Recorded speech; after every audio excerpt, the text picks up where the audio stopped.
And welcome. My name is Kathy Dunn, and I'm a member of the Plymouth Area League of Women Voters. I want to thank you for coming tonight. It's very gratifying to see so many people here that are interested in our presentation of inclusion from the Mayflower to 2020. Together with Barbara Aharoni and Vedna Haywood of No Place for Hate, Vedna's also an executive board member of the League, we've assembled an outstanding group of speakers. Vedna was supposed to be our moderator tonight, but she's ill and is very, very disappointed to be unable to attend. She was an integral part of our committee, which has been working to put this on since the fall. And the other committee members include Erin Palladino, Karen Young, and Evelyn Strawn. The purpose of this forum is to examine conscious and unconscious bias in order to be more cognizant of its effect on groups of people.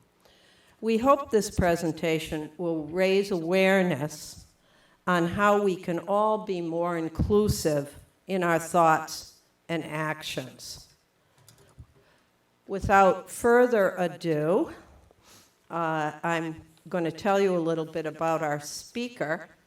We're fortunate to have with us tonight an inclusivist. She's a specialist. She's also a very well-known speaker. Her name is Gretchen Cook Anderson, and she's a League of Women Voters member from Needham. Gretchen Cook Anderson is a wife, mother of three, and a marketing executive with 25 years of promoting discoveries for NASA, Mars Candy, entertainers in Hollywood, candidates for public office, study abroad, and a host of household products. Can you believe it?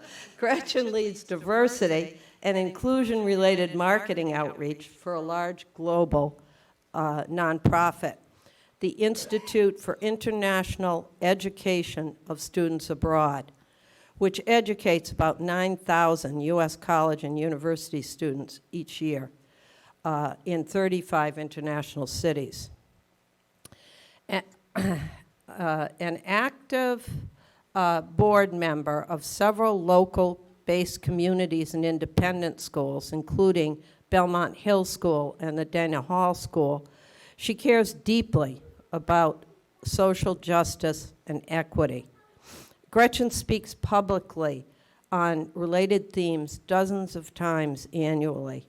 And her talk tonight is entitled, "The Inclusivist Life, an Intergenerational Conversation from Mayflower to Modern-Day America."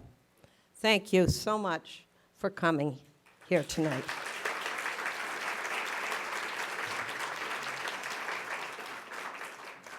Thank you so much, Kathy. I really appreciate you and Vedna and others for having me here tonight. And I also want to thank not only the League of Women Voters, but the No Place for Hate Plymouth group here in town. This is probably maybe my fourth time in the town of Plymouth since I've been living in Massachusetts. So this is wonderful. It gave me another reason to be here in town. And you'll learn a little bit later why, for me, on a personal level, that's a pretty special thing.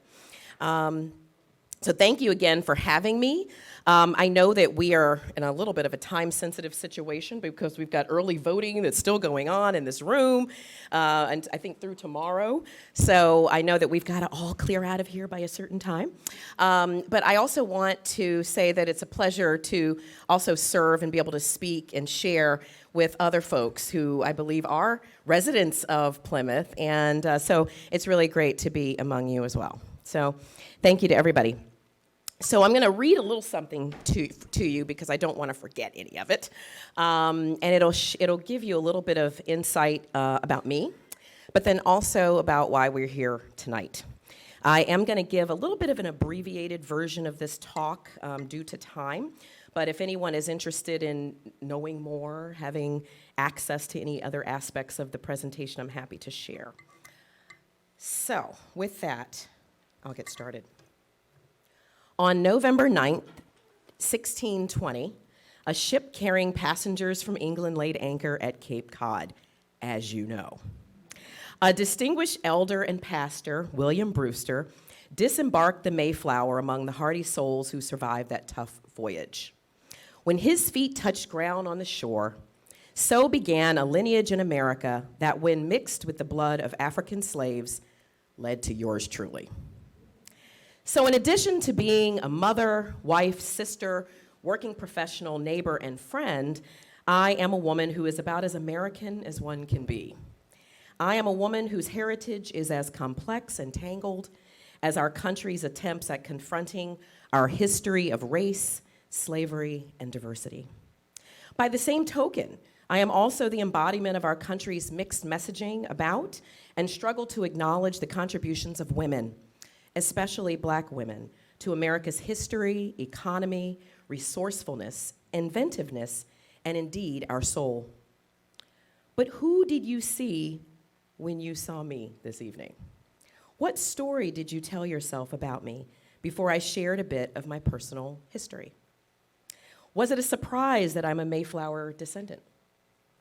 Come on, let's be honest. It's okay. Surprises myself sometimes when I think about it.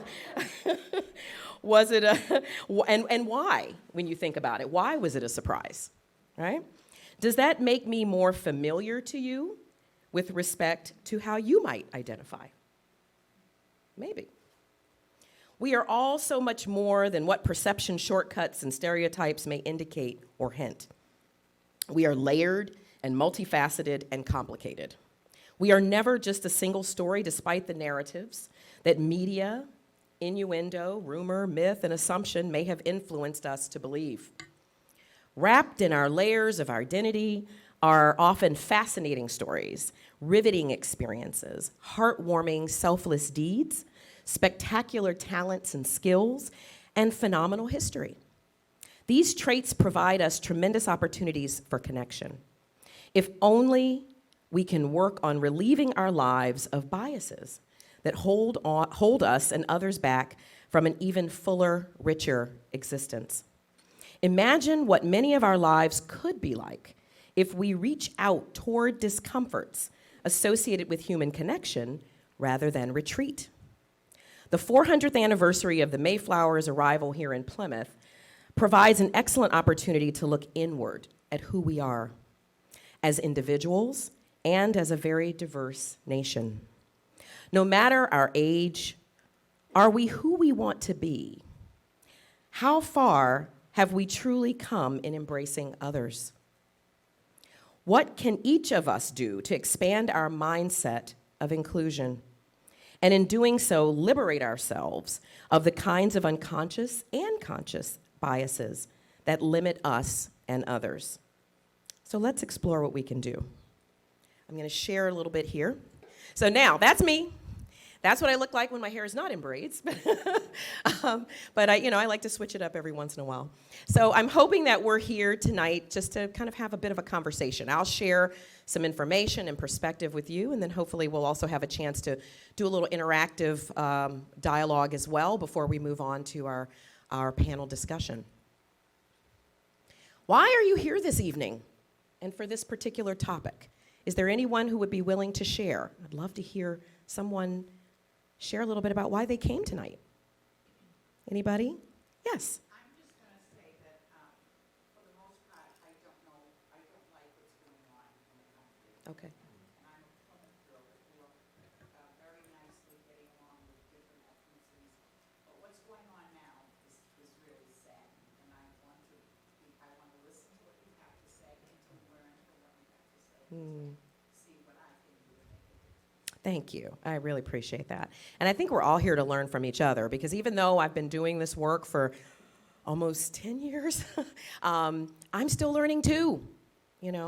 I'm still a learning, evolving human being. So I too am still learning. But hopefully we'll learn from each other tonight. Is there maybe one other person who'd like to share? Why are you here? Yes. We can always do better. Yes, I agree. Again, we're always ever evolving, right? Until the time we close our eyes for the last time, right? We're always evolving. Thank you. Inclusivist. So, this word, had anyone ever heard this before? No. No, never heard it? Right, okay. Do you know why you've never heard it? Because I made it up.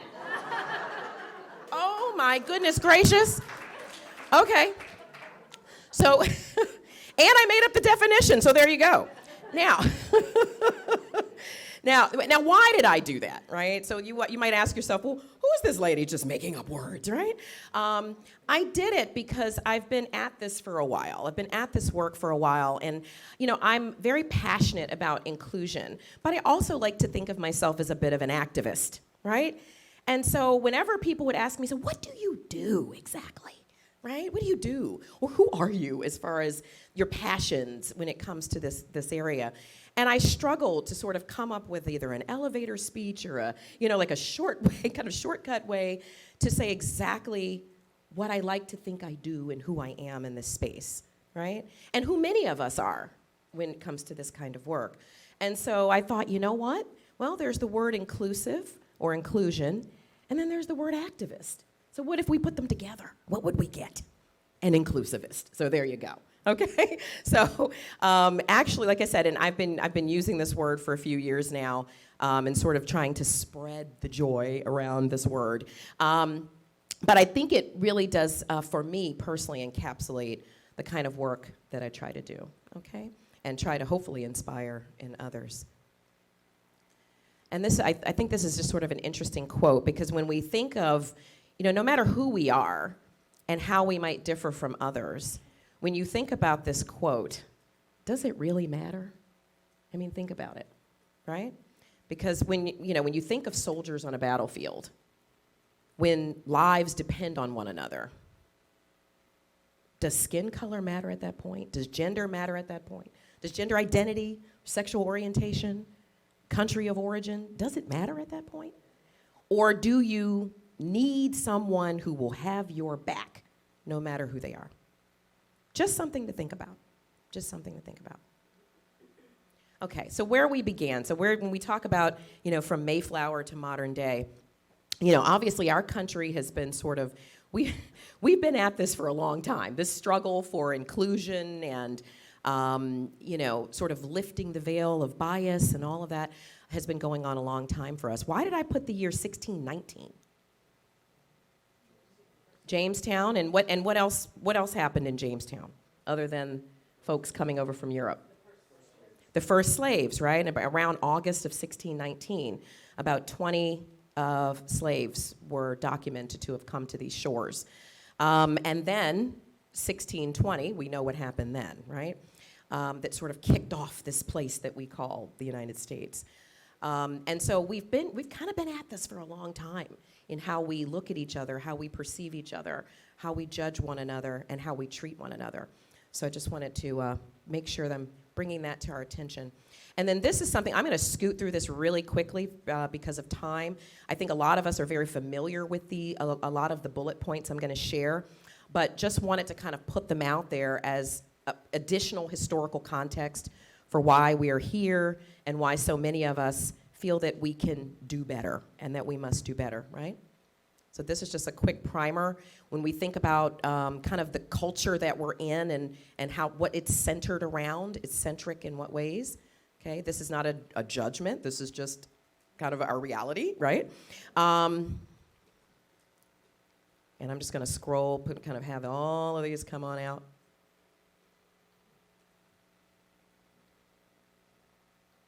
Hope most likely you'll recognize all of them, I imagine, right?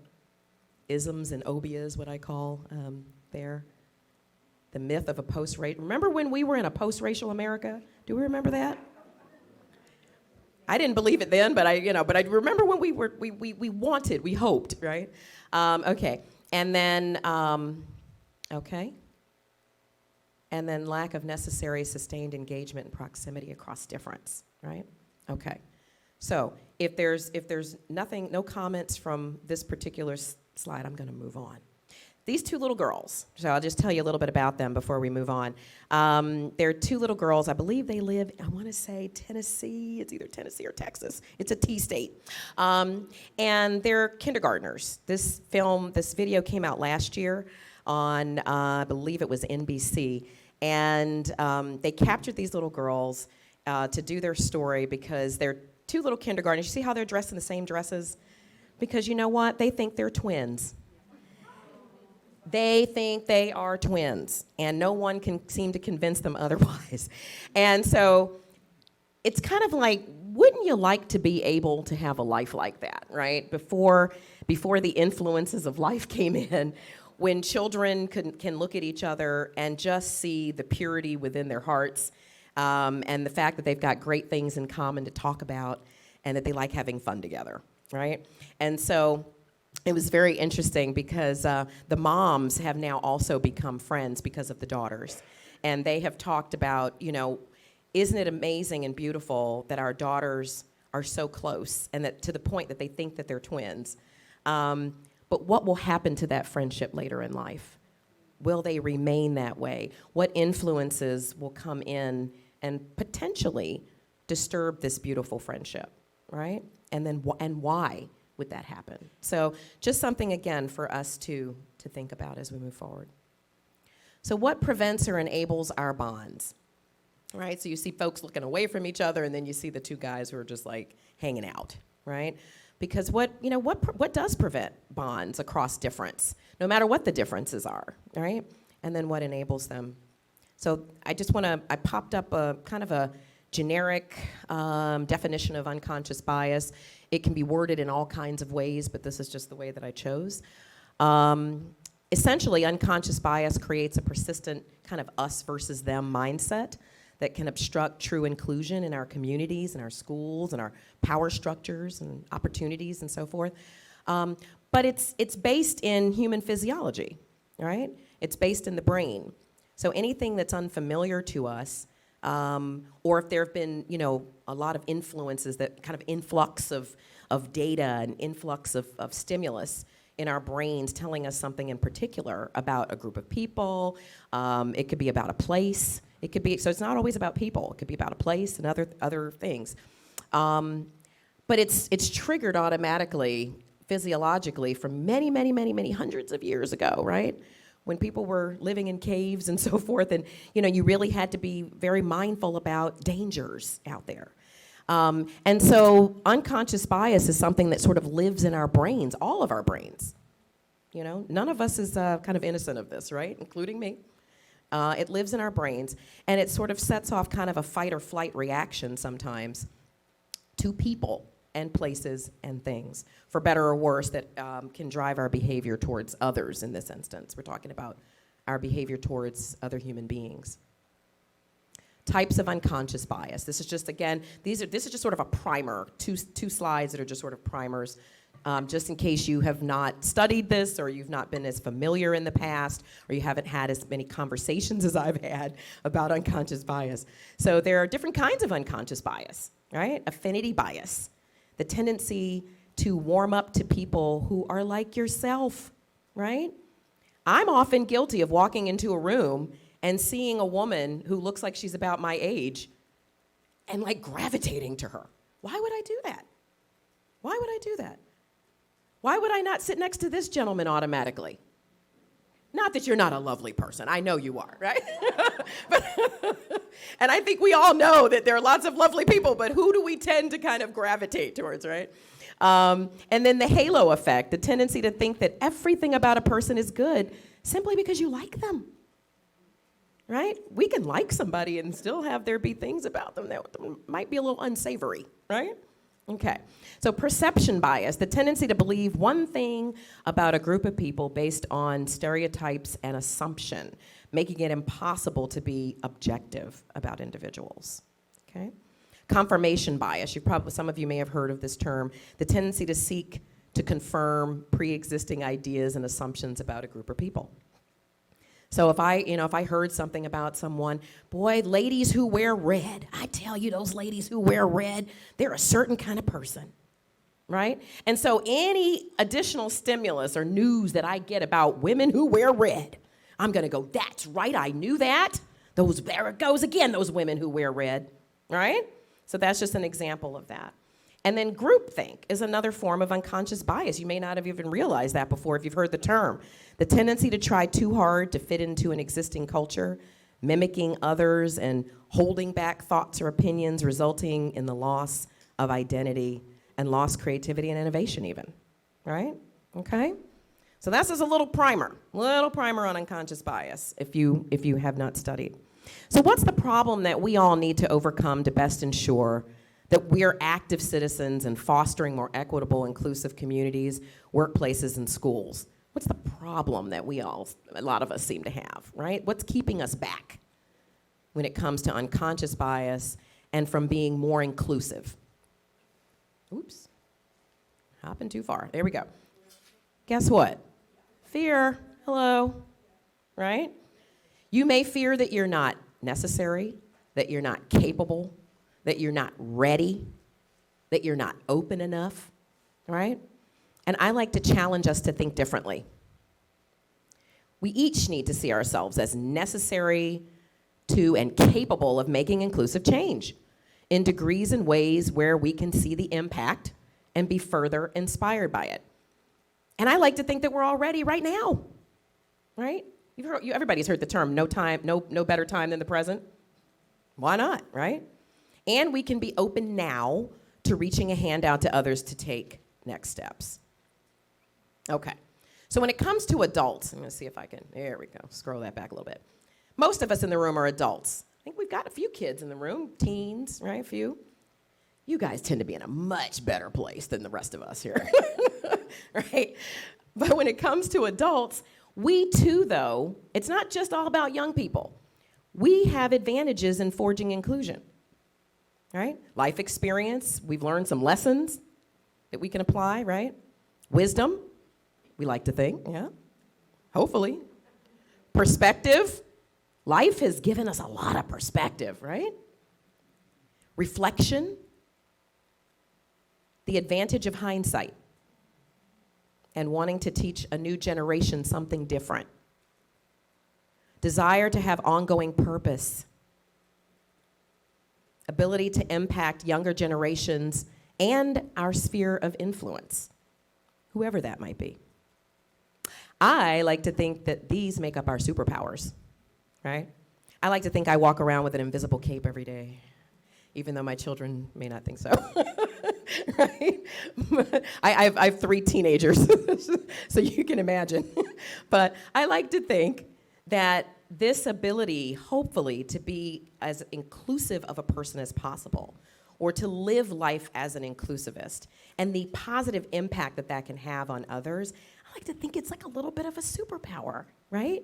I may not be able to leap tall buildings with a single bound, but I like to think, hopefully, through certain deeds and words that you can change hearts, hopefully, right? So there's something good in that. Whoops. Here we go. This is a very sensitive clicker. So number 1, I'm going to embrace the meaning and value of diversity and inclusiveness. Whoops, there we go again. It's so sensitive, I barely touch it. Through what lens of identity do you see the world? So I'm going to share a little bit more about myself, and I know that Kathy's going to keep me on time, right, Kathy? You're gonna so I don't I feel rude, continue to look at my watch. So through what lens of identity do we all see the world? And I'm going to share. I like to, offer a little vulnerability about myself, too, because if I expect others to do it, then hopefully they are confident that I'm going to do it, too. So, for example, we already know I'm a black woman of kind of some degree of mixed heritage, right? We know this. I'm a mom. I'm a sister. I'm a daughter. I'm a neighbor. happen to be a full-time working professional. But then there's some other things that you may not know just by looking at me, right? My second language is Japanese, and I taught as a university professor for 6 years. I have traveled to 26 countries around the world. I am the niece, this is, rather poignant, and I'll try to get through it without tearing up, but I'm also the niece of a gentleman who was shot to death by a skinhead because he was black. My mother's brother, who was a basketball coach, head basketball coach at Northwestern University. So there are a lot of things that we don't know about each other, just on sight, right? Things that would either attract you to someone and really reel you in where you want to know more, or might detract you, for all we know, right? But it's important that we think about the fact that we're all complex human beings, all of us. Oh, one more. I was also a government whistleblower who got some people fired, which was great, though it was stressful. So again, you don't realize who people are just on sight. So we have to be very, very mindful and careful. So would anybody else like to share, maybe one or two people, anything about yourself that you're comfortable with sharing that perhaps on sight someone might not know? I know we've got this. Yeah, maybe if you're close to the mic and you want to come up. Anything that you want to share, we can talk about it later too. If you don't feel comfortable, think about it. Think about who you are. Think about who you are. Think about things about yourself that other people wouldn't know unless they engage you in conversation, unless they approach you, unless they're open enough to connect with you, right? We surprise each other all the time. Okay, which leads me to a little chat about identity and intersectionality. Just by a show of hands, who knows the word intersectionality? Okay, I see a few hands went up. So intersectionality essentially, just in shorthand, means that we all have multiple identities, right? I'm not only a mother, but I'm also a working professional. I'm not only a working professional and a mom, but I also happen to be a black woman. There are all kinds. We all have these identifiers. I also have a vision disability, which you again can't see on sight. And so we've got a lot of things, right? But so there are all these things that make up who I am. Those are multiple identities, multiple aspects, facets of who I am. And so intersectionality essentially means, it's a word that essentially tells us that we're all made up of these different identities. All these different ideas that impact how we see the world, the lens through which we see the world. And it was coined by a woman named Kimberly Crenshaw, who's an attorney, many, many years ago. So how do you self-identify? And this is just something for us to think about. Really think about who you are. Socioeconomically, the pursuits and hobbies that you love, geography, where are you from? Where were you born? Where do you live now? What kind of personality do you have? Are you an introvert or an extrovert? Those are aspects of our identity, right? What kind of idiosyncrasies do you have? Are you the person who always has to hold the remote control and control the TV in the house? What are your idiosyncrasies, right? Do you chew on toothpicks when you're at home? Those are idiosyncrasies, yeah? What is your health history? Think about that. Ideology, profession, if you have one. All of these things make up who we are, okay? The obvious ones that we talk about all the time as well as other things. Just something to think about. This was a video that, again, I'm not gonna show because I don't know if it'll patch into the broadcast, but I will explain it to you a little bit, and then also if anybody wants to watch it later, you can Google, actually, Uzomaka Aduba. Uzomaka Aduba. She is an actress. If anybody's watched Orange is the New Black, and she's been on some other films and shows as well. But guess what? She's from this area. She's from this area, sure is. She was from Medfield or Medford. Medfield, right? Her family was the only Nigerian-American family in Medfield, as you can probably imagine.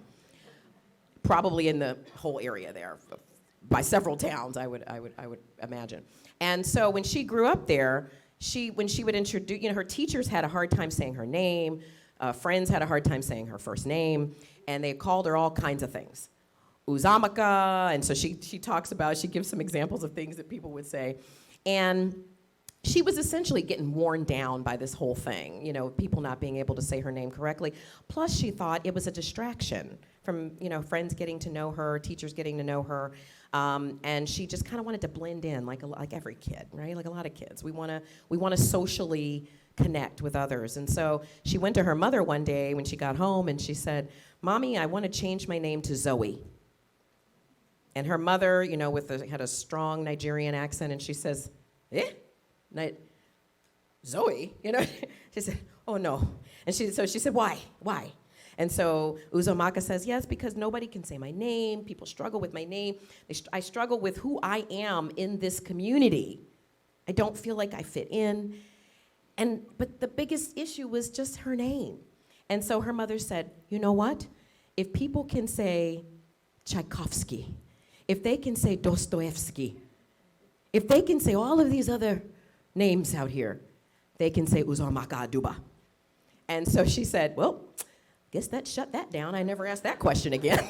but the point of the story was, she went from being a child who felt very self-conscious about who she was within her community to growing into a woman who is extremely proud of who she is and her heritage and her name. She said, "I would never change it for a million years." She said, it was the greatest gift that I've ever gotten from anyone, and I got it on my birthday, right? Her literal birthday.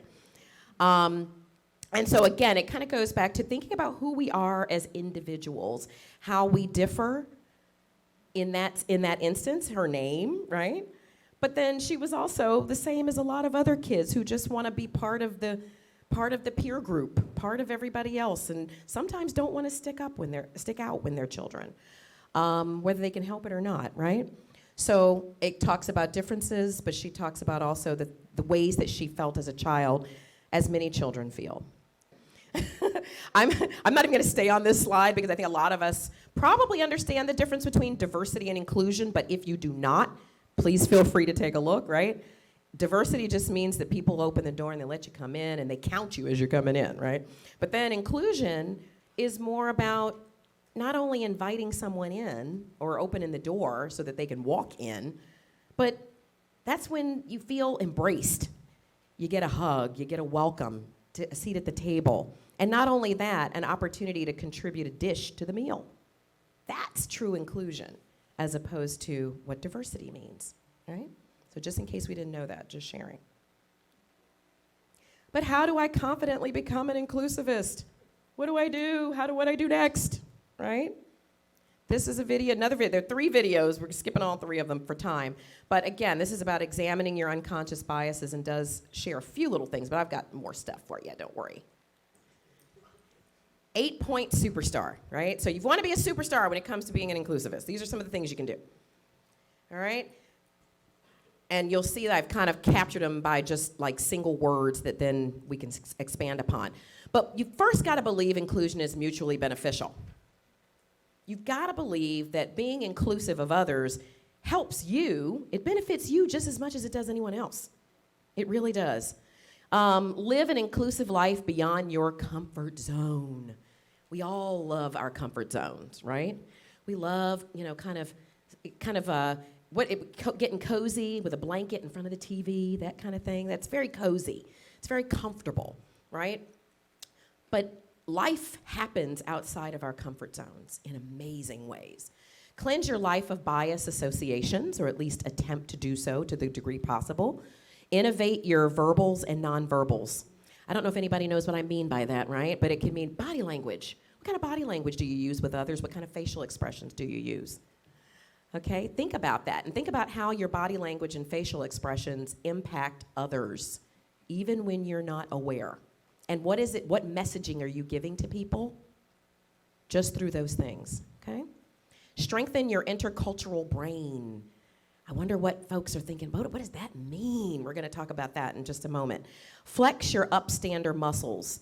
Who have you stood up for lately? Who have you spoken out for lately, right? Who may not have the voice that you have, who may not otherwise be heard if you don't speak up for them. Model inclusive thinking in your sphere of influence. Who's in your network? Friends, family, neighbors. right? School folks, if you're part of a school or whatever your workplace is, okay? Your community. Sports teams, things like that, right? Model inclusive thinking in your sphere of influence, and then pass it all on, for goodness sake, right? Hopefully. So there's your comfort zone, right? And there's where the magic happens. I like to think of it as almost kind of like being on a tree branch. And the further you get out on that tree branch, it starts to feel a little dangerous. It starts to feel a little uncomfortable.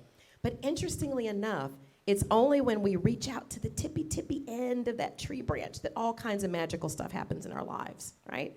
We get to know all kinds of people who we might not have otherwise known, have all kinds of amazing experiences that we might not have otherwise had. So I like to think that magic actually happens, and that learning and the richness of life, a lot of it happens outside of our comfort zones. And then science says, did you all know that science says diversity makes you smarter? Did you have any idea? Right? Okay, well, let me tell you. So the New York Times did an article a few years ago. I want to say this is 2017, I believe. 2016, 2017. Did a big article where they explored a bunch of research studies that have been done all over the country about diversity and why it's a good thing for everybody. Because it actually makes you smarter. Because when we're getting outside of our comfort zone and we're getting to know people who we otherwise wouldn't know, or we're stretching ourselves in ways that we wouldn't otherwise do, it impacts the synapses in our brain. There's actual science behind this, right? And so when we think about why is diversity good, you know maybe it might be good for people who might have been otherwise marginalized in an environment, but it's good for even those who haven't been. It is good for everyone. And that's, again, feel free to Google that in the New York Times. I believe the title of the article was something like "Diversity Makes You Smarter." So do feel free in your flexible time to take a look at that and absorb it, and then check out the studies. You can also Google the research as well if you'd like, okay? How socially inclusive is your life? So let's really think about your own life, okay, and how reflective it is of some of the things here. What does your reading list look like? Do you read books that are on topics about people who are unlike yourself? Or by authors who are unlike yourself, who may have different perspectives on something? What about arts outings? I'm sure there's lots of people like to go to the theater, you like to go to movies, and so forth, right? What kinds of shows do you go see? What kinds of movies do you go see? Do you go see movies that have nothing to do with your own life? Just a question, all right? Think about blogs. If you're somebody who's active online and you've got all these different blogs that you like to follow, do you follow any blogs by people who would be very unlike yourself, right? Or on topics that are very different and outside the boundaries of your own life? Just a thought. Who's in your circle of friends? Who's in your inner circle? Right? Are there other people from other places who look in different ways, that look differently than you do, who are part of your inner circle, those friends? Even if it's not just the inner circle, there's even the outer circle of friends, right? Our associates, our folks who we're acquainted with and who we're fond of, who may not be our closest friends, right? But what does that circle look like? How do you champion difference in your life? Really think about that. How do you champion difference? How intercultural is your community? So we're, of course, we could be talking about Plymouth. We could be talking about other aspects of community here, place of worship, hobby clubs, and so forth. Are you civically active both in and outside of your community? How often do you listen to others across difference? Listen to others across difference. So you see the word listen is in italics for a reason, yeah? Can you think of a time in the last 6 months that you spoke up for someone different from you? Just something to think about. How often do you and your family talk about people or cultures who are different in some way? Have exploratory conversation about people living in Ghana, or anywhere else, right? Or people who may be of a different faith, right? a different gender identity, a different sexual orientation, and so forth. Different abilities. Just a way for us to examine our lives. The best kind of friends with benefits, right? Do your social bonds enrich your life in ways that require stretching and occasional discomfort? So guess what? These ladies in this picture, these are friends of mine, right? My friendship circle is very eclectic. I have women friends from every background I think that you could imagine. And the two closest friends are on the far left, Regina and Jennifer. Regina is the redhead there on the far left, and Jennifer sitting to her right with the glasses on. Very good friends. I've known them for over 30 years. But these are the women who make up my inner circle, right? I have women of all backgrounds and places, countries of origin and so forth. And honestly, I can tell you, I think it's made my life so much better. Really has. Practical steps for inclusivists. So this is just, again, I'm going to run through this really quickly. For anybody, especially if you have a visual impairment, I like to be able to share very quickly, just in case, because I'm sensitive to that, right? Commit to long-term listening. Acknowledge the marred history of inequity that must be overcome. Know we can never live in someone else's shoes, but we can exercise empathy. Elevate the voice of others whose voices have been muted or unheard. Acknowledge we can work toward the same ends no matter who we are. Shared goals are big motivators. Accept that as voters, right, laws and policies may affect us very differently depending on who we are. Understand that we need each other and share responsibility for the future, regardless of the past. Cultivate authentic friendships across difference. You'll learn about others and yourself in amazing ways in the process. Know that we are all worthy of having agency and power in our society. And then lastly is a really easy one, which is just be yourself. Always. I think some people think they have to contort themselves into a different person in order to make friends or in order to engage with others. Don't have to do that. People recognize authenticity, but they also recognize it when it's not there. So just be yourself. And a quote that I love from Dr. King. The ultimate measure of a man is not where he stands in moments of comfort and convenience, but where he stands at times of challenge and controversy. So I go back to our friend here who's sitting in the front row who mentioned her concerns about the way things are. You know, there's a lot of division in our country. And I think, you know, we are living in times of challenge and controversy. And I think this is when we all have to really think about how we rise to the occasion. How do we rise as human beings and connect with others, right, in ways that are going to be beneficial? Model inclusive thinking in your sphere of influence. So I did mention this topic before, but just really wanted to re-emphasize that so much of fostering inclusion is by being an example to others, your friends, your family members, your children, grandchildren, and so forth. Can we talk? And letting children talk. Letting children talk. If you have children or grandchildren or great-grandchildren even, neighbors and friends, if young people, when they want to talk about these things, and believe me, they're a lot more comfortable than we are with talking about issues around difference, whether you understand that or not, I work with young people every day. They're a lot more comfortable than we are. Let them talk to you. Answer their questions. Engage them in dialogue, right? Because you're going to learn, but they're going to learn from you as well, okay? And then my last slide here, because I know we're getting short on time, is modeling.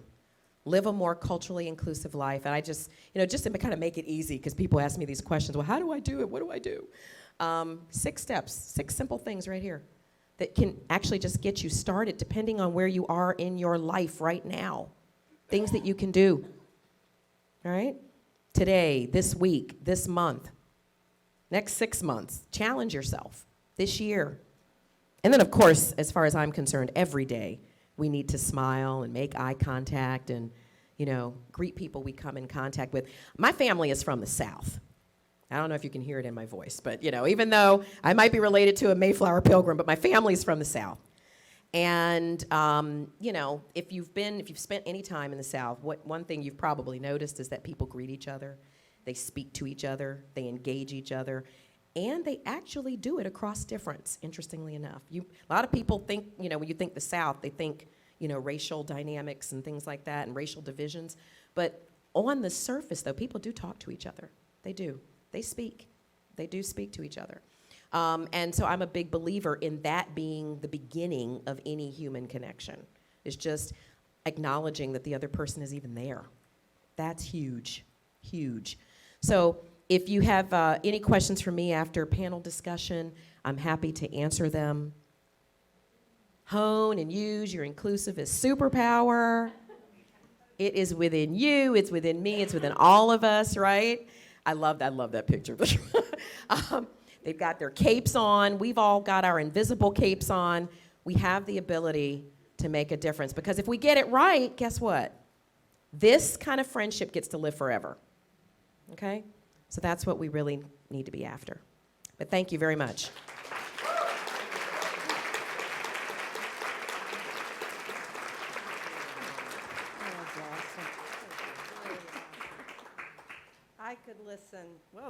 I could listen to this forever, and I'm sure you could too.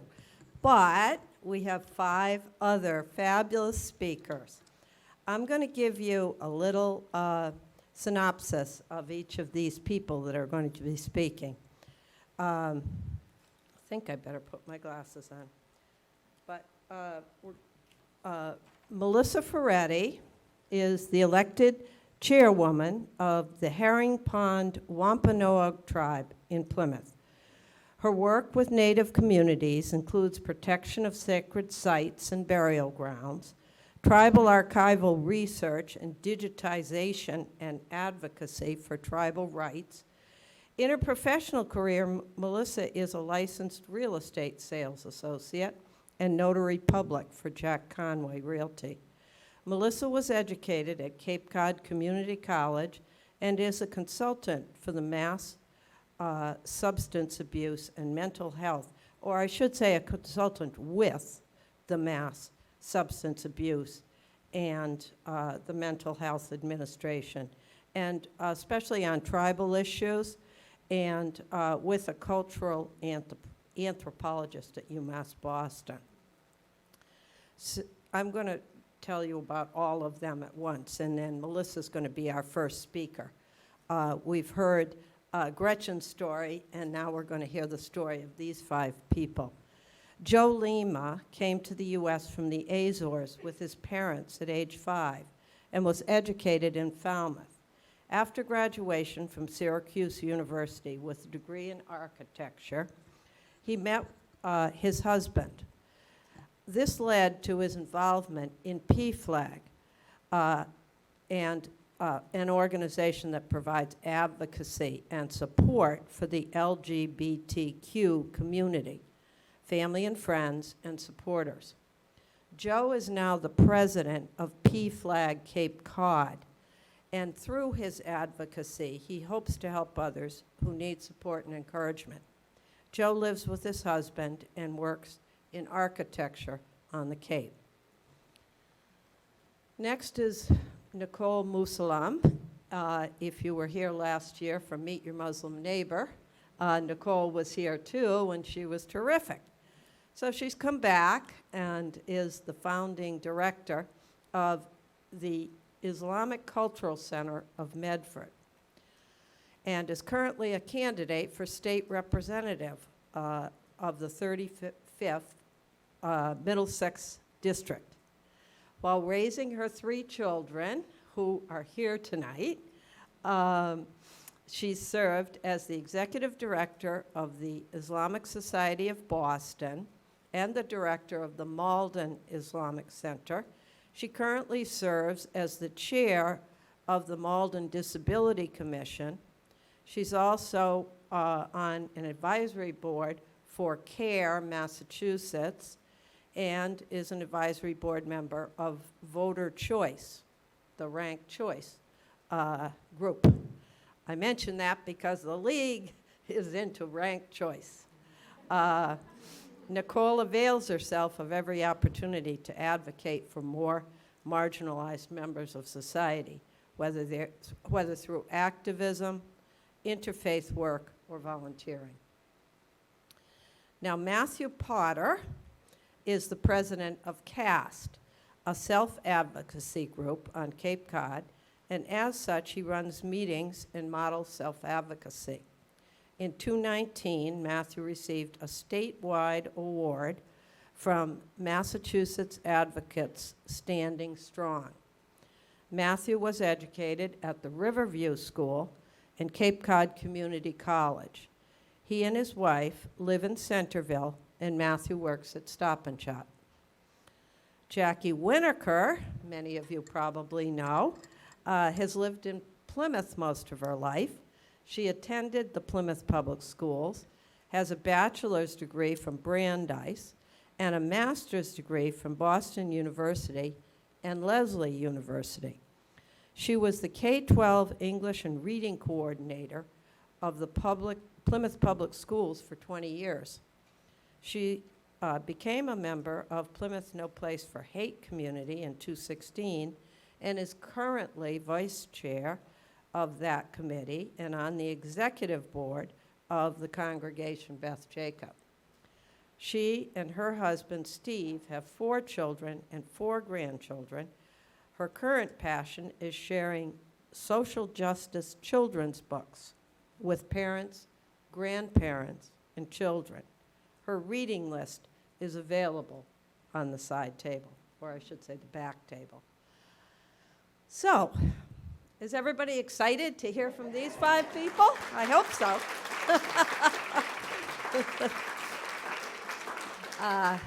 Okay, we'll start with Melissa. Hi, everybody. I don't know if I have to get this right up next to me, or Yeah, can you hear me pretty good? You have to speak right into it, All really. right. So this is new for me. This is my first time sitting on a forum such as this, so I'd like to thank you all for being here. I'm really excited and honored to be a part of this. I think, I'm just going to sort of go by, what our speaker had talked about, and I guess I'll just sort of tell you a little bit about myself. Excuse me, Melissa, your mic might Little not be closer. on. Does it have a little green light? Yep, my green light is on. Can you? There we Is go. that better? Yeah, All really right. close. I got to scooch up. I got a pole in front of me. Yeah, I know, right? So I grew up in Cedarville, and I was raised by my father's aunt, Verna, who was an elder of the Herring Pond Wampanoag tribe. She was born in 1905 in a great time of, oppression, and she grew up in, quite a bit of poverty. She was raised and born over on the Herring Pond, what is now we call the Valley lot, and did a lot of women's work. She was one of the first women to ever work at the Quincy shipyard alongside many of the women, and the men, and she really taught me a lot about these issues that we speak of today. Looking at Verna, you would see her. She was about 4 feet tall, 4.5 feet tall, maybe. Little thick Coke bottle glasses, and she had very dark skin. And on first impressions, you would think she was a woman of color, African American. But Verna was quick to tell you that she was an Indian, and she was of the Herring Pond tribe. So my sister Brenda and I were raised by her. For 20 years, I lived in Cedarville, and I think, I don't think I realized growing up the magnitude and the importance of being raised by an elder and sort of living this life. My sister was also dark-skinned, and I was actually the light-skinned person in the room, So it was a little confusing being a young person, I think, in that environment. And I did suffer a lot of racism and a lot of questions and possibly being called names that, you wouldn't want to speak out loud. So being here today, I think this is fantastic because I can talk about that in front of a group, and we talk about inclusion and unconscious bias. So initially looking at me, most people wouldn't assume that I was a Native American or from a Wampanoag tribe. And I've even been accused of being a Wamp in disguise, used to be what I've been referred to before. So I went on many years, and I did a little bit of advocacy work for the tribe. And I think like I had spoke to someone earlier, I said, my only regret is that I didn't jump on this ship and really do this earlier in life when I was in my 20s, because I think I could have made a huge amount of difference, especially for my community. So the Herring Pond tribe, sadly enough, I was raised in Plymouth, and I grew up, went to the Plymouth Carver school system, and I really wasn't taught about the Herring Pond tribe or the Wampanoag people as a whole. There was no Indian education in the classroom. And I think now I find that very sad. We talk about inclusion, and I think you talk about inclusion in Indigenous people, and you can't really discuss that without thinking about justice and self-determination. The history's there, and we don't look back, and we don't want to relive it, but it's one of those things I think a lot of people just, they're not educated on the issues that Indigenous people face. So I think if I was to talk about,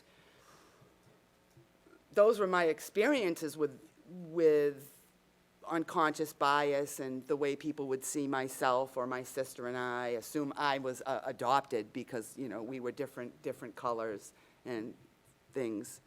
So I guess if we were talking about how do you change that, my suggestion would be to do the work and do the research and read about Indigenous people. It's a very unique situation, and as I was telling my friend beside me, I've never done this type of a forum, but I guess it's just really important to remember that Indigenous people and Native American people, it is a very different side, and you really have to learn about it to really understand. There's a lot of common myths and misconceptions that Native people are angry. I've heard that a lot, and that we're primitive and some of these things. And I always say, I shop at Market Basket, and I don't go shoot my animals for dinner. My sons, they are absolutely hunters, and they fish, and we do take advantage of those things that we find so sacred. Our burial grounds and our lands. I think, being a real estate agent, it's, you say, okay, I'm a realtor, but I'm also Native. So we do have some land that we just recently acquired. I think many of you may have read. And we're just really excited to educate the town, educate everyone on who we are and what we're about. So I guess if that helps, I don't want to take up too much time because I know we have a time limit. So that would be what I would say.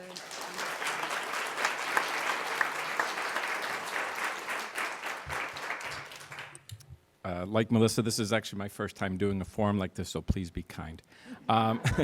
As Kathy mentioned when she did the introductions, I came to this country from the Azores when I was little over 5 years old, and our family settled in Falmouth, like many Portuguese immigrants did. So I grew up on Cape Cod and went through the school system, and even at a very young age, I was starting to recognize that I was a little bit different than some of the other boys, and the things that I was hearing them talk about weren't quite resonating with me. But, you don't know what to make of it because you're just too young. Once, I started hitting middle school and junior high school, and adolescence and puberty start coming in, you start to realize that the feelings that I was feeling was not what I'm hearing my male friends talk about in school. So I quickly learned to not share them because you felt like if you did, people would look at you strange, or even worse, they might, be physically, opposed to it and object to it. So I pretty much, as many, gay kids do growing up, you keep it to yourself. You just kind of figure out how to work around it. Went to college, and that's when I kind of had as many people do, the aha moment where I just realized I could not continue living these two lives where, a side of me had to, put on this, not performance, but just couldn't let people in and know who I really, really was. So I eventually did come out at college, but when I'd come home during breaks, my family, my older brother in particular, was infamous for ribbing me because he would want me to share my conquests back at college, the different girls that I'm dating or more. And so it was a very, very awkward conversation for me, and I would always try to divert the subject to, oh, the architecture program's gruesome. I don't have time for that. I don't have time. I'm in the studio all night long. So it was great having a a program that was truly grueling, and I didn't have to lie too much.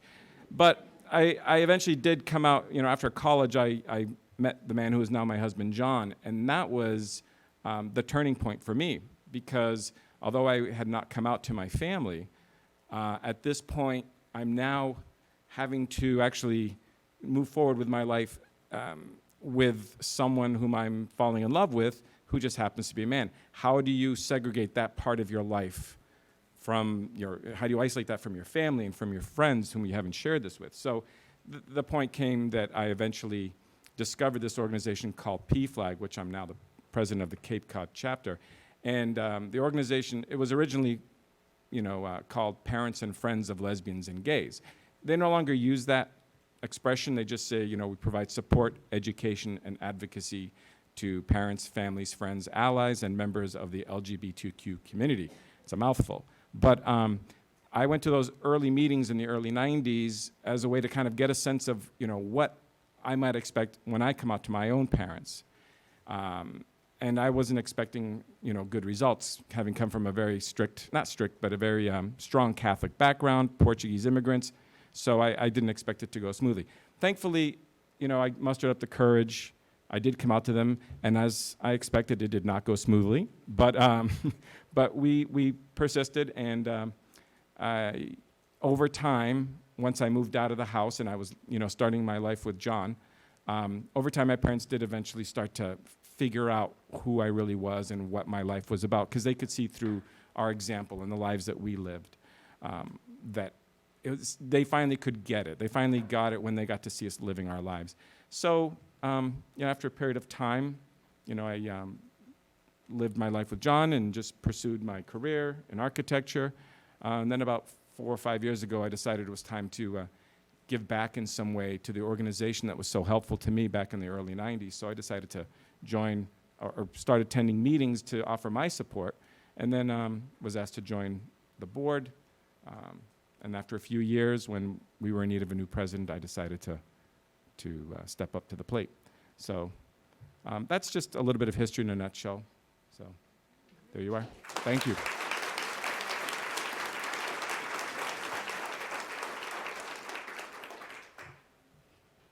Hi, everyone. Thank you to the League of Women Voters and No Place for Hate for putting on this forum and inviting all of us here. And thank you all for coming this evening. So basically, when I was invited to come, I was asked to share my story. And I really am uncomfortable talking about myself most of the time. Go figure. I'm an aspiring politician, and yet I'm uncomfortable talking about myself. So I had to really think about it, and what I eventually settled on was the issue of identity. And I'm glad I did, because as so many of the speakers have already shared with us tonight, while the circumstances may be different, our experiences and the lessons learned we have so much more in common.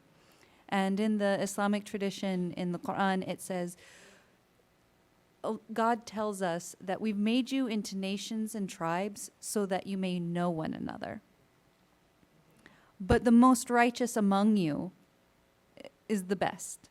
So it's basically giving us a twofold lesson that, our differences really aren't so much differences. It's so that we can have communities where we have companionship and feel a sense of belonging. But it is not a reason to elevate ourselves, because really the one who is the most faithful, the one who's the most spiritual, the one who is basically a good human being and kind to others, that is the person who is the best in the eyes of God. And so I've always had this conflict in myself of my identity. On my mom's side, my grandparents came here from Palermo, from Sicilia, and my mom had a very groupthink experience as a child. They didn't want to be different. Her maiden name was Catalano. My cousins were the Bonanos, so they were called the cantaloupes and the bananas. So my mom, she developed this mentality of she just wanted to do everything that she could to fit in. And unfortunately for my sisters and I growing up, that meant that we didn't learn as much about our family history and our culture and our heritage.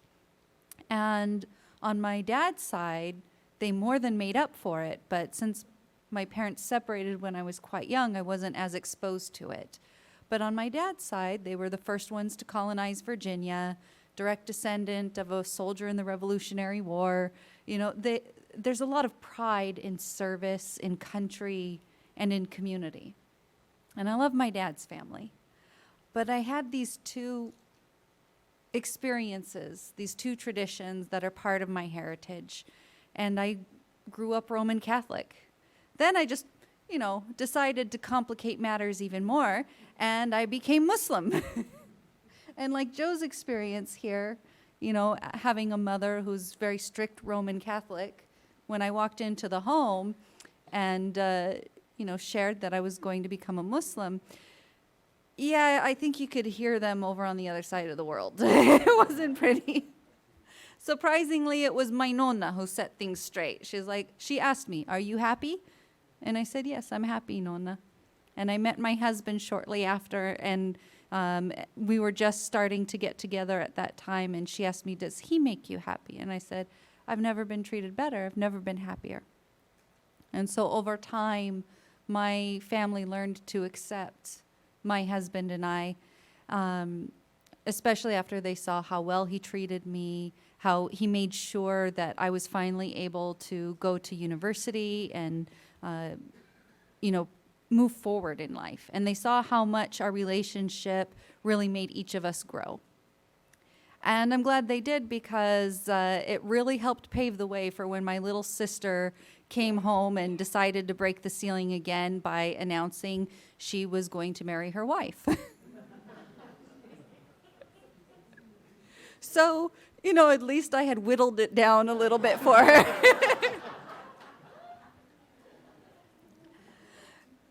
And, growing up, because I come from that Sicilian heritage, I had very dark skin. I'm much fairer now.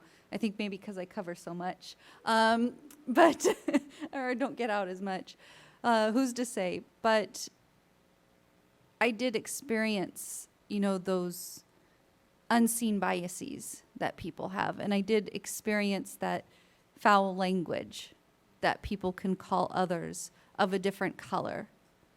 And as Gretchen was saying, what are some of the things about ourselves that people wouldn't know about seeing us? Well, I'm the niece of an aunt who married an African-American man and had a burning cross put on their front lawn by the KKK. So I bring all of this up, and I know I've rambled around a little bit, but it is about intersectionality.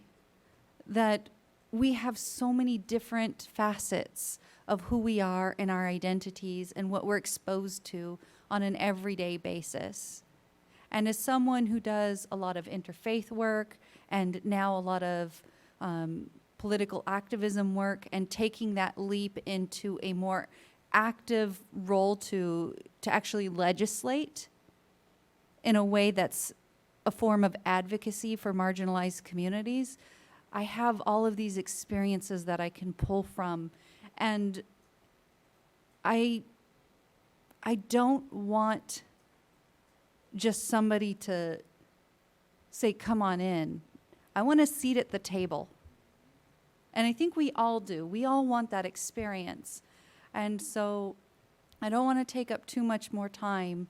And I know I haven't really left you with so much of what I do in this world, but I wanted to share with you what so many Americans face today.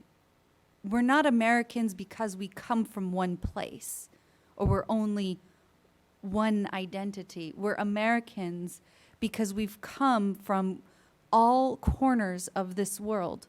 We come our society is made of so many different cultures and so many different perspectives. And that's what we need to embrace. We shouldn't be building walls. We should be figuring out what we can learn from others. Thank you.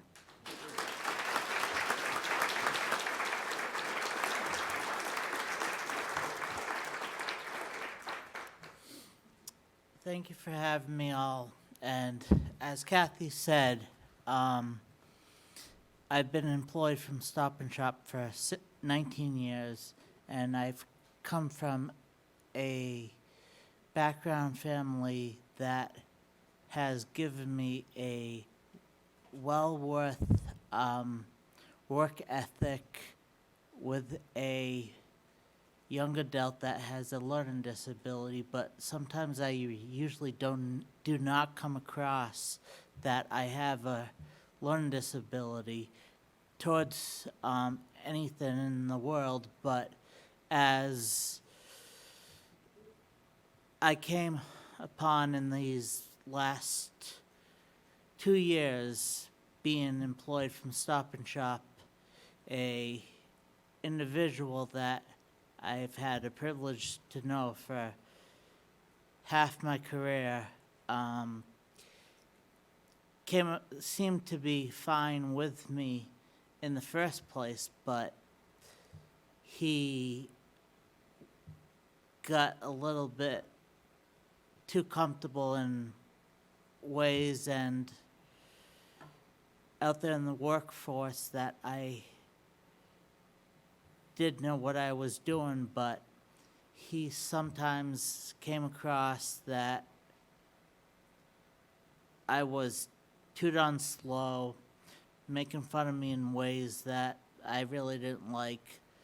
I put up with it for quite some time, and it got me so gosh down as a person and just hated myself, and it was hard to work and hard to do anything. I didn't even want to go to work, but I finally realized that I needed to get out of the situation and transfer to a different store, which I did, and it's working out pretty good. And in the past month, he actually did come into the store to work a shift, and I was like, okay. It was a little bit awkward to be there with him, but it took a turn for the better, and I just said to myself, it's water over the bridge, and it's done and over with. Just do what you have to do, and let it leave what it had happened in the back and just let it go. And that's life, and that's about it. Thank you very much.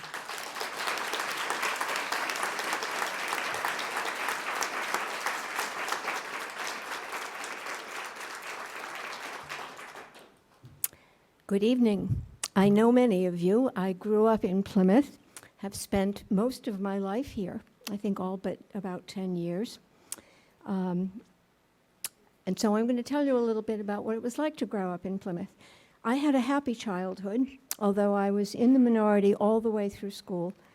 I was often the only Jewish child in class and graduated from high school with 3 other Jewish students. But I never felt like an outsider. I did have one conversation that surprised me and that I have never forgotten. I was about 10 years old when a friend walking home from school with me said that he didn't understand why he was supposed to hate me. I was really very nice. "Who told you you're supposed to hate me?" I asked. This was pre-1965, when anti-Semitism was, regretfully, still being preached from the pulpits of the Catholic Church. Clearly, my Catholic friends were hearing that, but there was not truly much spillover into their lives. We were a small community then, about 15,000 people. All of the 7 through 12 student population of the town was housed at Nathaniel Morton School, if you can believe that. We knew one another well, and that knowing, I believe, was critical to our acceptance of one another. There were private clubs in Plymouth that were closed to Jews, but the golf course was not one of them. It reflected the full demographics and diversity of the community. Fast forward many years when my husband and I moved our family from upstate New York back to a community in Massachusetts. Our son experienced significant, unrelenting anti-Semitic bullying. He begged me not to call the principal for fear that it would make the bullying worse. I called and spoke to him as one educator to another, suggesting that the best response might be an educational one, even suggesting resources he could tap into, such as the Facing History and Ourselves organization in Brookline. This was another conversation that I have never forgotten. He said, and I quote, "You know what this community was like when you moved here." It isn't often that I am at a loss for words, but that was a notable time. Around the same time, I was teaching middle school in another community and had ordered sets of young adult books dealing with racial discrimination and anti-Semitism.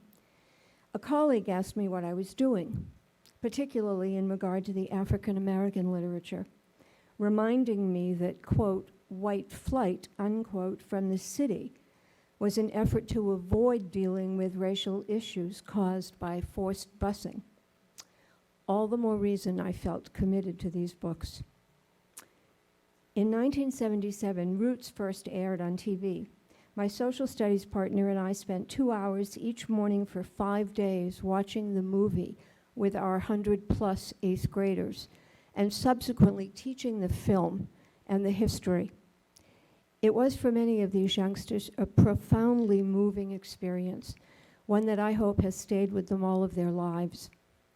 We also used Dances with Wolves to teach about the Trail of Tears and the bitter history endured by our indigenous peoples, and later Schindler's List with high school students to accompany visits by Holocaust survivors.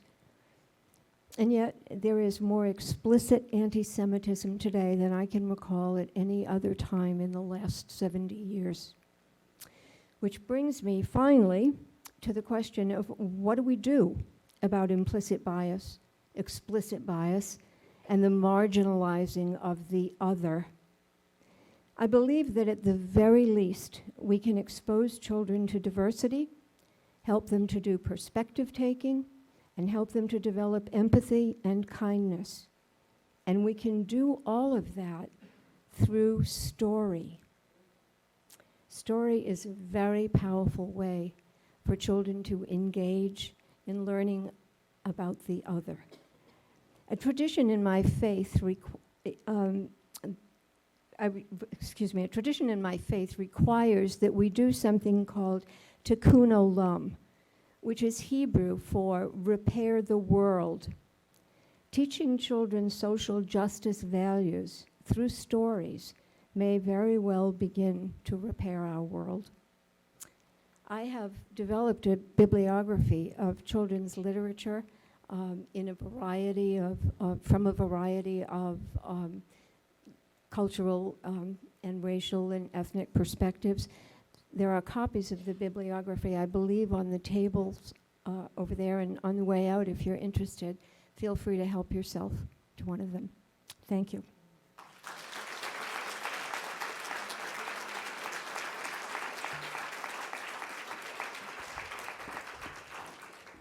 Well, I hope that you enjoyed these presentations, this presentation. Each person spoke so eloquently and helped us to understand a different perspective. I thought it was terrific, and now I'd like to open it to questions. I hope it won't be a deterrent for people to have to come up to the podium. But if you don't want to come up to the podium and you have a loud voice, feel free, and I'll repeat the question. So I hope you may ask a question of anyone here, or anyone here may answer it. Yes, sir. So I've got a pretty loud voice. Do you hear me all right? My own view as an older person who's lived a few years is that the issue of inclusivity is going to be accomplished by personal relationships and by family experience, and then by our own individual experiences.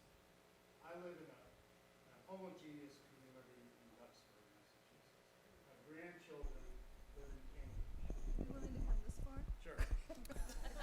So there, for my grandkids, it's a no-brainer. It's all experiential. I'm white. I think my kids got into their school on affirmative action because they're the only white kids in the class, and so they're going to be fine. But my concern, Jackie, and for the new state representative, is for those who are not going to have that direct experience and have to be carefully taught, particularly in a homogeneous community. So, Jackie, your students were enlightened because you took the initiative. That wasn't necessarily in the curriculum, I expect. You did that on your own. So what I think, in a broader way, is that you build this into a statewide curriculum. I don't know the extent to which, and you probably do, issues of inclusiveness and empathy are deliberately in statewide the curriculum. I don't know that. I doubt that they're there, and I know that it requires inspired teachers who are knowledgeable in these issues to make that go forward. But I think, outside of the beauty of our personal relationships and family, for those who aren't going to have that, they've got to have access to really good educational opportunities. So when you get in the legislature, we're all expecting you to deliver on that. Thank you. Another question, will you come up?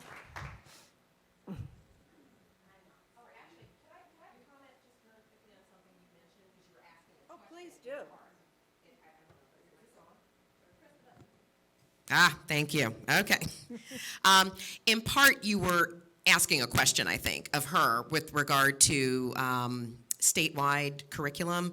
So, and as you probably know, and some of the rest of you in the room may know, that I believe in 2018, there was a revision of the civics curriculum for the Commonwealth. And within that, I know Facing History and Ourselves, I sit on their New England Advisory Board, but they were heavily involved in that process of revising the civics curriculum.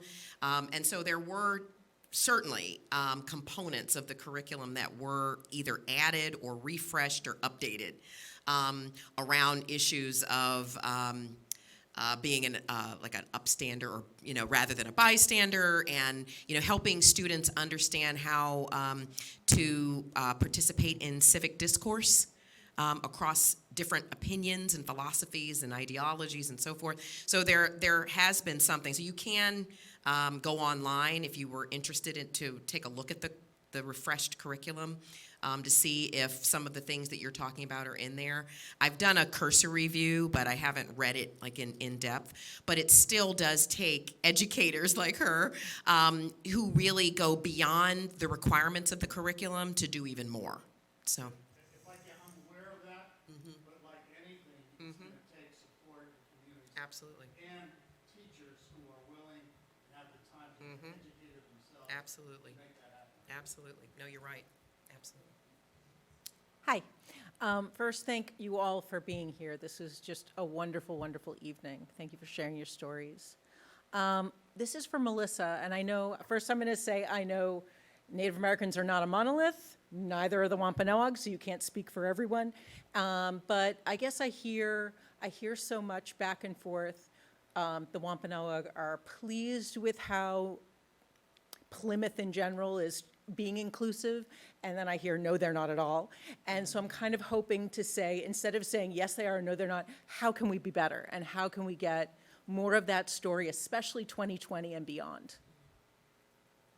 Well, I guess, as you said, it's sort of an individual answer, I feel, when it comes to Indigenous people.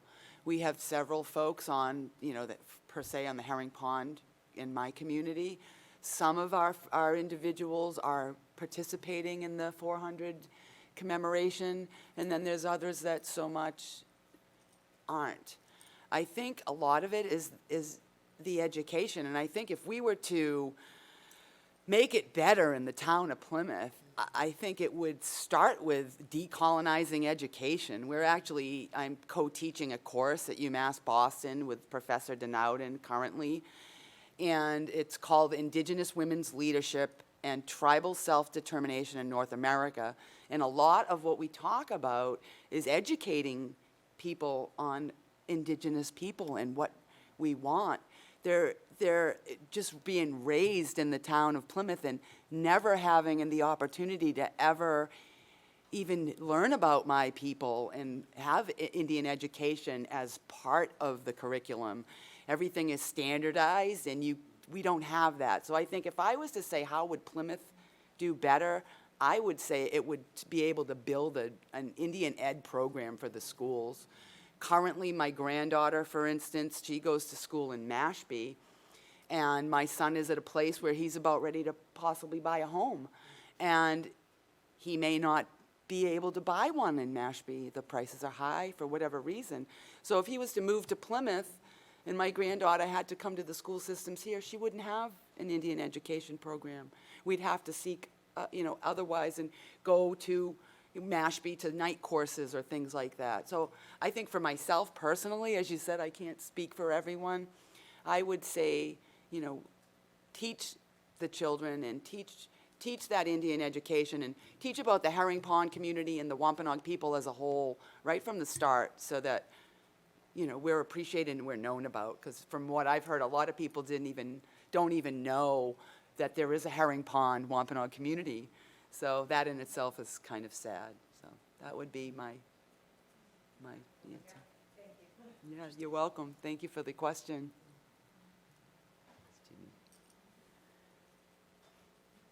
Well, I debated. I'm Ginny Davis. I debated whether to come up here, but I wanted to share, like Jackie did, about growing up in Plymouth. And in high school, I went to Plymouth High School also. I had a dear friend, Stephanie Gray, who is black. And in fact, the Grays were a very important family here. My daughter now lives in a house on the corner of Chestnut Street that was built by a Gray. And I remember Let Gray being a fireman at the fire station. When I walk by, I'd go, "Hello, Miss Eamon, and how are you today?" And I'd say, "Hello, Lieutenant Gray." And in high school, we were in the same classes. Her mom was a Girl Scout leader. Stephanie spent the night at my house. And she graduated and went off to Howard. And we lost touch. We have since been in touch again by email, but she never came back for a reunion. And I asked her why, and she was very gentle about it, but I think when she went to Howard, she chose it because she got to be with other black people. As an adult, I went as a nurse to Haiti a couple times, a missionary, and there was just a little group of white people with all black Haitians in a missionary in a little town, and I was never frightened. In fact, you have the reverse after a while. You want to be like the people that you're with. It was such I came away missing that, and I came away missing that feeling I had there. And they have nothing. And what we really brought as nurses and missionaries is our heart. You could sit with people, some of them came in, they were dying, And you had really, you could give them some opiums or whatever, but mostly you sat with them and you really opened your heart. And you don't, as a nurse, I've been blessed to have that opportunity as a nurse sometimes. But that experience was profound. And you help people. Like there was a man who didn't think he could walk. He had had some issues.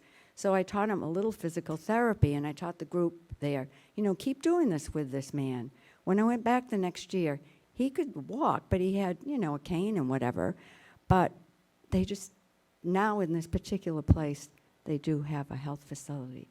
But then now, as life goes on, my daughter, who lives in California, her partner is black, this beautiful black man. And he loves me, and I love him. So, but Plymouth, I don't know what to tell you. I grew up here. It's really hard to create that when it's like, I don't have 5 neighbors. I have a few neighbors down the street, so I have to reach out to them. But it's really difficult here. So we all need help to how to create a little bit of Haiti here, a little bit of California here. Cambridge, yes. It really is a challenge in all mostly white community to create that for children and grandchildren. I think you have to go to a different place. We can treat it, we can teach it in curriculum, but it's not like being there. It's not like having it in your family. But this is a start. Thank you.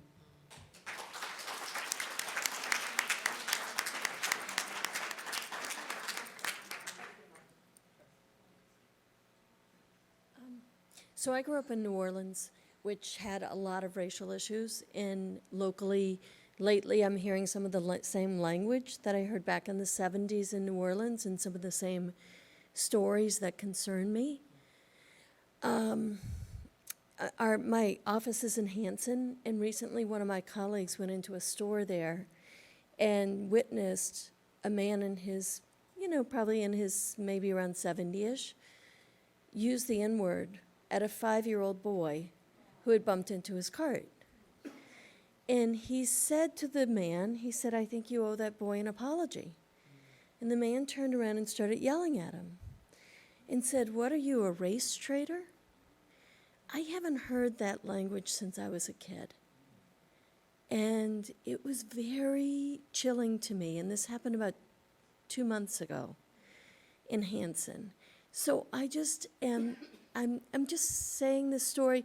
It sort of turned into a little bit of a thing. And at the end, the mother did thank him for stepping up, because I do think stepping up and saying something and being an ally is important. But I also think we really need to do a better job in our area about thinking about why that language is coming back and seems to be happening. I think it's a real issue. And sometimes when I think about our housing policies and our affordable housing policies, people seem to be more comfortable if you talk about, we want to make it so that your kids can stay where they grew up. Because as long as what we're talking about is lower income housing or affordable or workforce housing for our kids, people feel less threatened by it. But I think we also need to think in that language about why just having people who might be working class, lower income people living in our communities, and whether we're afraid of people of color coming into our communities. Are we afraid of people who are different coming into our communities? What is the language when we talk about bringing in affordable and low-income housing in places like Plymouth and Pembroke and Kingston and this whole district? So those are just a couple thoughts that came up for me tonight when we were talking, and I wanted to share. Thank you.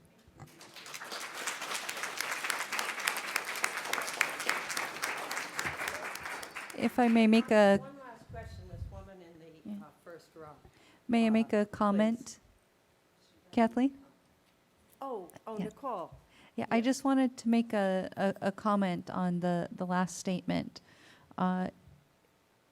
It's this type of rhetoric, not just for African American communities, Jewish communities, Muslim communities, it's across the board. And it is something that we need to confront and we need to really analyze. And I'm about to be really blunt and probably say something I shouldn't. But, you know, I know what you're talking about when you say the language of affordable housing or the language of affirmative action hiring, so to speak. Because back, you know, in Malden, where I live, we've been discussing these issues. Affordable housing is becoming more and more difficult. Properties are getting bought with the rents being jacked up over 50% right away. Whole buildings getting evicted. Property prices going up because they just built a casino down the road. And we're beginning to see some real estate companies, you know, create a monopoly to where they're fixing the prices. But when we engage in this type of dialogue, and I've been told this by some advisors, oh, don't talk about diversity. Don't talk about African Americans. Don't talk about Muslims. Don't talk about this group. Don't talk about that group. Use the language of, we want our children to stay here. That's what I've been advised. And even when it comes to our school system, you know, we're having some problems with diversity hiring in our public school system. And, you know, a lot of us have been told to use this language. But I think this is only feeding into the problem. You know, as long as we don't look this in the face for what it is, and we use this type of language, we're saying, oh, it's okay to think like this, because now we're going to enable this mentality. Instead, I think it's time to sit down and have a serious conversation with our community. I'm not saying, you know, marginalize anybody else or, you know, make them feel, don't be confrontational is what I'm saying. But let's be more inclusive in how we speak with each other in our communities. And honest.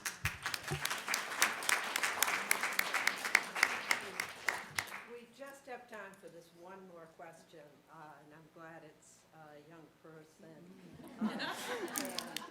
I think that's great.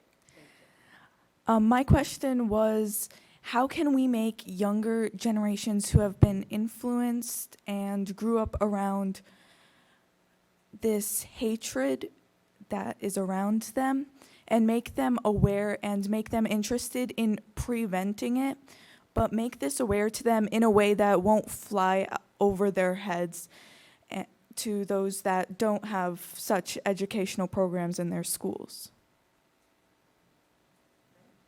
Thank you. That's a really great question. Who wants to take that one on? Yes? I'll start. Is that on? Yes, I guess it is. Again, I think when you can't deal with issues like we're talking about face-to-face, you're not in a diverse community, the very next best thing, it seems to me, is to experience that through story. It's very powerful. And I believe that one of the ways we can come to know one another is through social justice literature, starting from the time children are very, very young. But that kind of literature goes all the way up through adult literature, as you well know. It really is a way to access the world when the world that we actually live in is small and narrow and monolithic. It's important that we access that diversity, and that's a powerful way to do it.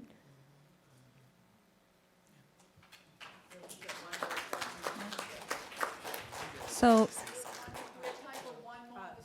Yeah, he's really had his hand up for a Yeah. while there. We see you. and just to answer really quick too, because I have some children, you know, who are in the school system as well, and we've had issues with this. In fact, what triggered me to run for office the first time in 2017 was my oldest son coming home because one of his friends had come up to him saying they don't like Muslims, and if Trump were elected, he was going to get rid of all the Muslims. And it's there in our schools. And And I believe storytelling, yes, is something that we critically need, but also experiences. So our school district has a multicultural day, and I know maybe you don't have that multicultural experience within your community, but maybe you could reach out to the Wampanoag tribe and ask them, what are some of the holidays that their nation, celebrates? Do you have a, Muslim community here? Ask them, what are some of the holidays that they celebrate? Invite them to come in within the community and experience all of that together. There was one gentleman here who greeted me from Medford who used to live up that way, and they started an interfaith iftar up there and hosted it in the city hall. So there's lots of ways to bring these experiences into your communities and into your schools, and even inviting speakers to come in or having children play together. Okay. This is part, well, first of all, my name is Harry Shamir, and I am a resident of Plymouth, and my wife, Barbara Roney, is the chairperson of the No Place for Hate Committee.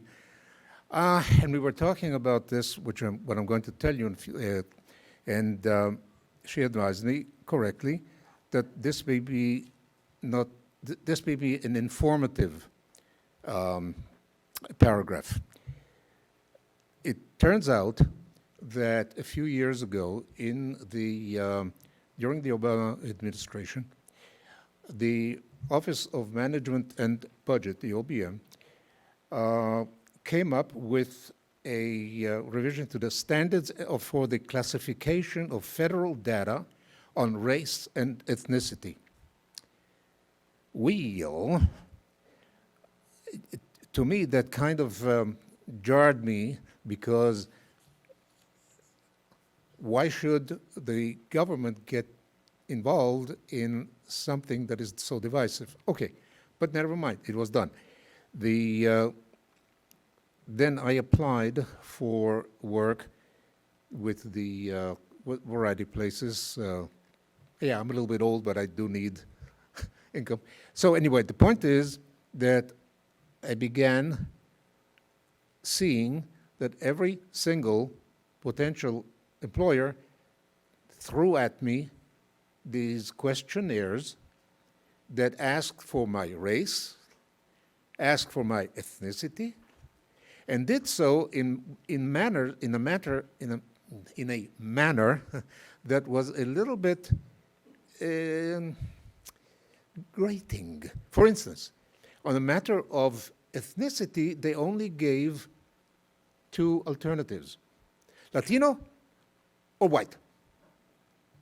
Wait a minute. You want to know if I'm Latino? Why? Why does anybody want to know if one is Latino? And there's only two classifications? Okay, so then the racial questionnaire was not race. It was geographical sources, geographical derivative of ancestors. And this one I didn't understand at all, because it actually put me asked me if I was from white or African or Indian, or, in other words, it's geographical as opposed to the DNA structure that the word race implies. Anyway, we are a community, and we are faced with questions that will come across every one of our thresholds, and that is the census. We are going to be asked who we are. The problem is, and this I have to read to you, it's two sentences. The respondent's self-identification should be facilitated to the greatest extent possible, recognizing that in some data collection systems, observer identification is more practical. In other words, who we are individually is going to be dependent on a single individual that might be randomly selected from society at large. Whoa, what is this? I cannot have that. So to And that's answer why I'm that, asking you to be aware of that and to please tell me how to operate against this To fundamental answer that, I would say fallacy. the 2020 census is very important. And so hearing that, I think it makes it even more important that you completely fill out your census papers when you receive them. Don't be afraid to open that door and answer that questionnaire. And as I said, identity can be a very complicated issue. Even myself, I don't know what box to tick sometimes. So maybe instead just write NA on the side or mixed, whatever makes you feel comfortable. Well,